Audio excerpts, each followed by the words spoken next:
اس شخص کو یہ روزہ جو ہے جو بحالی کی طرف جو ہے وہ لے کے آتا ہے، اس کی مقبولیت کا سبب بنتا ہے اور اسے اس کی جگہ پر بحال کرنے میں مددگار ثابت ہوتا ہے۔ تیسرا جو شخص ہے وہ ہے یہ روزہ گناہگار کے اوپر کیسے اثر انداز ہوتا ہے۔ گناہگار کی نجات کے لیے جو ہے وہ یہ روزہ جو ہے وہ کام کرتا ہے، بشرطے کہ وہ روزہ احساسات اور جذبات کی بنا پر رکھا جائے۔ صرف بھوکے رہنا کوئی بات نہیں، بلکہ اس کے ساتھ ہمارے جذبات اور احساسات جو ہیں وہ وابستہ ہونے چاہیے۔ پھر ہم نے دیکھا دوسرے میسج کے اندر کہ ہم نے روزے کی قسم کو جو ہے وہ جاننے کی کوشش کی، تو ہم نے دیکھا کہ روزہ جو ہے اس کے اندر پہلی جو اس کی قسم ہے، ویسے تو ہم بے شمار اقسام بائبل مقدس میں سے اکٹھی کر سکتے ہیں، جیسے 3 دن کا روزہ ہے، 7 دن کا روزہ ہے، 3 گھنٹوں کا روزہ ہے، صبح سے شام تک روزہ ہے، تو یوں تو ہم اس طرح تو بے شمار اقسام اس کی اکٹھی کر سکتے ہیں۔ مشکلات کے لیے روزہ ہے، مصائب کے لیے روزہ ہے، دشمن کے لیے روزہ ہے، اپنی بھلائی کے لیے روزہ ہے، اپنوں کے لیے روزہ ہے، بیگانوں کے لیے روزہ ہے۔ لیکن ہم اتنے روزوں میں سے صرف 2 روزے ہم نے الگ کیے، ان سب کو ہم نے 2 گروپوں کے اندر جو ہے وہ بانٹ لیا، اور گزرے اتوار ہم نے دیکھا کہ روزہ جو ہے وہ تربیتی ہے۔ ہر کلیسیا اپنے ایک انتظام کو تشکیل دیتی ہے اور اس کے اندر اس نے بچوں، نوجوانوں، بہنوں، بیٹیوں کی، بچوں کی، نوجوانوں کی تربیت کرنے کے لیے چند اصول، دستور اور نظم و نسق جو ہے وہ بنایا ہوتا ہے، جس سے ہم دیکھتے ہیں کہ وہ چرچز کے اندر تعلیم دیتے ہیں، اور یوں ہم نے اس روزے کو تربیتی روزہ جو ہے اس کے ساتھ جو ہے وہ منسلک کیا۔ اس کا کوئی بڑا مقصد نہیں ہوتا، اس کا مقصد صرف یہ ہوتا ہے کہ ہم اپنی آنے والی نسل کو تعلیم و تربیت دے سکیں کہ کس طرح سے ہم خداوند کے ساتھ چلتے ہیں، یا کس طرح سے ہمیں خداوند کے ساتھ چلنا ہے۔ آج اسی سے پوستہ آج ہم روزے کی دوسری قسم کے اوپر غور کریں گے۔ روزے کی جو دوسری قسم ہے وہ ہے اصلاحی روزہ، ایسا روزہ جو دوسروں کے فیصلہ کرنے میں ان کی مدد کرتا ہے، ایسا روزہ جو کسی ایسی چیز کو جو ہمارے لیے فائدہ مند نہیں ہے اس کو نکالنے یا اس پر تحقیق کرنے کا جو ہے وہ راستہ ہموار کرتا ہے۔ اور نئے عہد نامے میں شاگردوں نے زیادہ تر یہی روزہ رکھا، اصلاحی روزہ۔ یہ روزہ خداوند یسوع مسیح کے اس بیانیے کے اندر بڑی وضاحت کے ساتھ نظر آتا ہے۔ کسی ایسی چیز کے اندر اصلاح کرنا، ترمیم کرنا، اس کو تھوڑا بڑھانا یا اس میں سے تھوڑا نکال دینا، اور یہی خداوند نے کیا، اور اس نے کہا اور جب تم روزہ رکھو تو ریاکاروں کی طرح اپنی صورت اداس نہ بناؤ، کیونکہ وہ اپنا منہ بگاڑتے ہیں تاکہ لوگ ان کو روزہ دار جانیں۔ میں تم سے سچ کہتا ہوں کہ وہ اپنا اجر پا چکے۔ اصلاح کر رہے ہیں خداوند پرانے عہد نامے کا یا ان کے حیات کے اندر جو روزہ چل رہا تھا، انہوں نے اس روزے کی اصلاح کی، اس کو مٹایا نہیں، اس کو ختم نہیں کیا، اس کو اصلاح دی، اس کو ترمیم دی، انہوں نے اس کے اندر اضافہ کیا۔ کیا اضافہ کیا؟ بلکہ جب تو روزہ رکھے تو اپنے سر میں تیل ڈال اور منہ دھو۔ دو ایسی باتیں ہیں جو ہمارے نزدیک بہت ہی جو ہے فائدہ مند اور رائج الوقت بھی ہے۔ مثال کے طور پر سر میں تیل لگانا، سر کی تر و تازگی کے لیے سر میں ہمیشہ جو ہے چکناہٹ لگائی جاتی ہے، اور ہماری تہذیب اس بات سے بہت واقف ہے کہ کیوں سر کے اندر جو ہے چکنائی جو ہے وہ لگائی جاتی ہے۔ اور دوسرے نمبر پر ہے منہ دھونا۔ یہ بیداری، تر و تازگی اور حشاش بشاش، چست چلاک، اس طرح کی شخصیت کی نمائندگی کرتا ہے۔ ایسے نہ ہو کہ روزہ رکھا ہے اور یوں لگے کہ جی بندہ پتہ نہیں کتنے دنوں سے بیمار ہے۔ کیوں ایسا کرنا ہے؟ تیسری آیت 18ویں میں خداوند کہتے ہیں تاکہ آدمی نہیں بلکہ تیرا باپ جو پوشیدگی میں ہے تجھے روزہ دار جانے۔ ہم نے روزہ کس کے لیے رکھا ہے؟ یہ آیت ہمیں بتاتی ہے کہ کیا ہم نے روزہ انسانوں کو دکھانے کے لیے رکھا ہے؟ کیا ہم نے روزہ اپنے ساتھیوں سے سبقت لے جانے کے لیے رکھا ہے؟ آگے نکل جانے کے لیے رکھا ہے؟ کیا ہم نے روزے کو ایک مقابلہ بنا لیا ہوا ہے؟ اچھا آپ نے کتنے رکھے ہیں، آپ نے کتنے رکھے ہیں، میں نے تو اتنے رکھے ہیں۔ ہم نے کیا ان کو مقابلہ بنا لیا ہے کہ ہم دوسروں سے اچھا رکھ رہے ہیں یا دوسروں سے ہم پیچھے رہ گئے ہیں؟ نہیں، بلکہ خداوند یسوع مسیح یہاں کہہ رہے ہیں کہ تم اس کے سامنے جواب دہ ہو جس کے لیے تم نے روزہ رکھا، اور اس کے لیے روزہ رکھنا انسانوں کو ظاہر کرنے کا کوئی فائدہ نہیں، کیونکہ وہ جس کو دیکھتا ہے، سیموئل جو ہے وہ بادشاہ جب رد کر دیا گیا ساؤل تو بہت پریشان تھا، بہت ہی پریشان تھا، کیونکہ وہ ساؤل کو بڑا چاہتا تھا۔ لیکن جب ساؤل نے خدا کی نافرمانی کی، خدا نے اسے رد کر دیا، وہ بہت پریشان تھا، اور خدا نے ایک دن اس کو کہا سیموئل کتنی دیر تو ایسے پریشان رہے گا؟ ایسا کر، تیل کی کپی لے اور میرے ساتھ چل، یسی کے گھر جانا ہے بیت ایل کے اندر، وہاں تجھے اس کے بیٹوں میں سے ایک کو مسح کرنا ہے۔ سیموئل چلا اور یسی کے گھر میں پہنچا، اور اس نے یسی کو کہا اپنے بیٹوں کو میرے پاس لا۔ وہ پہلے کو لایا، خوبصورت، جوان، دراز قد، چوڑے شانے۔ اس نے کہا یقیناً خدا کا انتخاب یہی ہے۔ خدا نے کہا نہیں۔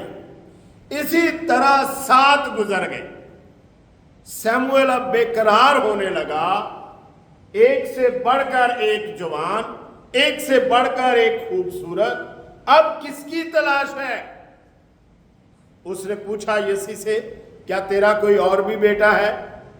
یسی نے ناگواری سے جواب دیا ہاں ہے، بھیڑوں کے پیچھے ہے، چرواہا ہے، صبح کا مال لے کر نکلا ہوا ہے۔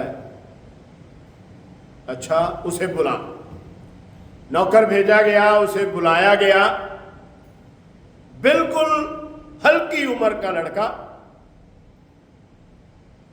ابھی اس کے منہ کے اوپر جوانی کے آثار آ رہے ہیں، بچپن لڑکپن گیا نہیں۔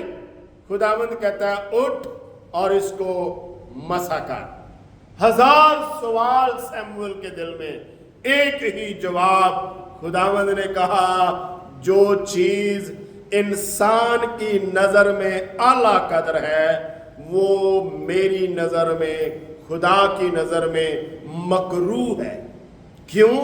اس لیے کہ خدا دل پر نظر کرتا ہے اور انسان آدمی کی موجودہ حالت اس کی شخصیت پر نظر کرتا ہے۔ تو بالکل ایسے ہی خداوند یسوع مسیح یہاں پر یہ کہہ رہا ہے کہ جس کے سامنے تم نے روزہ رکھا ہے وہ آدمی کی ظاہری نہیں بلکہ پوشیدگی کے اندر دیکھتا ہے، باطن اس کے اندر جو ہے وہ اس کا کھلا اور بے پردہ ہے۔ اور ہم دیکھ رہے ہیں روزے کی دوسری قسم اصلاحی روزہ، جو دوسروں کی زندگی کے اندر فیصلے کرنے میں مدد مہیا کرتا ہے۔ ایسا ہی ایک حادثہ جو ہے کلام مقدس میں درج ہے، اعمال کی کتاب اس کا پہلا باب 24ویں سے 26ویں آیت تک، اور یہ کہہ کر دعا کی کہ اے خداوند تو جو سب کے دلوں کو جانتا ہے، یہ ظاہر کر کے ان دونوں میں سے تو نے کس کو چنا ہے کہ وہ اس خدمت اور رسالت کی جگہ لے جسے یہودا چھوڑ کر اپنی جگہ گیا۔ پھر انہوں نے ان کے بارے میں قرعہ ڈالا اور قرعہ متتیہ کے نام کا نکلا، پس وہ ان 11 رسولوں کے ساتھ شمار ہوا۔ خداوند یسوع مسیح جب صعود فرما گئے تو یہودا اسکریوتی ان 12 میں سے خارج کر دیا گیا، اور یہ مسئلہ شاگردوں کو درپیش آیا کہ ہم اس 12ویں جگہ کو جو ہے پر کریں۔ تو شاگردوں نے اصلاحی روزہ تو اس وقت نہ رکھا، بلکہ انہوں نے اس خالی جگہ کو قرعہ سے پر کیا۔ 2 لوگوں کے نام دیے گئے، اور نہ فیصلہ پطرس کا ہے، نہ فیصلہ کسی اور شخص کا ہے، نہ یعقوب نہ یوحنا کا، تو قرعہ ڈال کر 2 لوگوں میں سے ایک کا انتخاب کیا گیا۔ تو پہلے وقتوں کے اندر قرعہ فیصلہ کرنے کا ایک اچھا ذریعہ تھا، کیونکہ حکمت کا مصنف جو ہے، حکمت کا بادشاہ جو ہے، امثال کا مصنف کہتا ہے 18واں باب 18ویں آیت میں، قرعہ جھگڑوں کو معکوف کرتا ہے اور زبردستوں کے درمیان فیصلہ دیتا ہے۔ ایسا ہی اصلاحی روزہ ہے۔ شاگرد بہت ہوتے جا رہے تھے۔ یروشلم کے بعد انطاکیہ ایک ایسا علاقہ ٹھہرا جو کلیسیا کا گڑھ بن گیا۔ یوں کہیے کہ یروشلم کے بعد انطاکیہ ایک ایسا علاقہ تھا جو کلیسیا کا ہیڈ کوارٹر بن گیا، بڑا دفتر جو ہے وہ بن گیا۔ اور جب اس جگہ کے اوپر بہت سارے معلم تھے تو مشنری سفر کے لیے ٹیمیں بن رہی تھیں، تو سب لوگ جو ہیں وہ پریشان تھے کہ اب ان علاقوں میں کس کو بھیجا جائے۔ اور یوں ہوا کہ شاگرد جو ہیں وہ روزے سے تھے، انہوں نے اس مقصد کے لیے روزہ رکھا ہوا تھا کہ ہم مشنری سفر کے اوپر کن کو بھیجیں، کون کون جائے گا۔ اور اس کلیسیا کے اندر، اس میٹنگ کے اندر، اس عبادت کے اندر، اس جگہ کے اندر بے شمار نبی اور معلم اور بہترین استاد تھے۔ اعمال کی کتاب اس کا 11واں باب اس کی 22ویں اور 23ویں ہے۔